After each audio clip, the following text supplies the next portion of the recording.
Back in the day, producers and writers, we used to have a phrase, pushing the envelope. You gotta push the envelope. Child, that envelope done burnt the hell up. You've probably seen Kim in The Facts of Life, Living Single, and now the Netflix original, The Upshaws. In this particular role, you're the matriarch of a family. Is this your first time playing a matriarch or the mother? Yeah. Assuming that role? Yeah, very much so. And I almost didn't do it for that very reason. Really? And especially some old ass kids, hell no. I was like, look. But no, and only because the role was so, just so many great layers to Regina Upshaw. You know, so many twists and turns about who she is. And they don't lean on and lean into the whole motherhood aspect.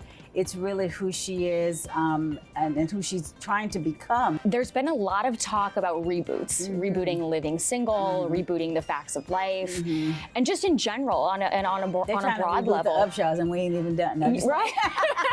So how do you make a good reboot? I hate to say it, but sometimes not doing one and letting people keep falling in love with that character or those characters or those stories and that world that you created. It can be very tricky. And to me, is it a commentary on people running out of stories to tell?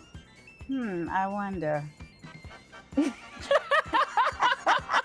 A universal kind of theme that I've noticed in your career and looking at the projects that you've done is sort of this coming of age story. It's all about, discovering who you are and redefining that identity, whether you're 13 or you're 33 or you're 53 and so on and so forth. Right. What are your favorite kind of coming of age stories?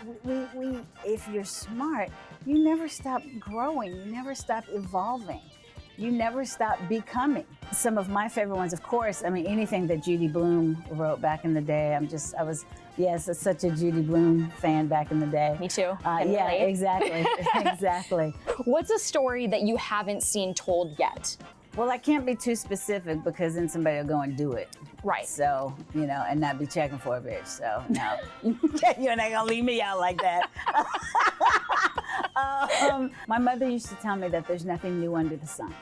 So I understand that. However, I do think that there are either new ways to tell a story that may have been told before. I think that there's ways to create new layers and complexities to characters that may be somewhat familiar. And so that's kind of where I am now. How do you find a new way?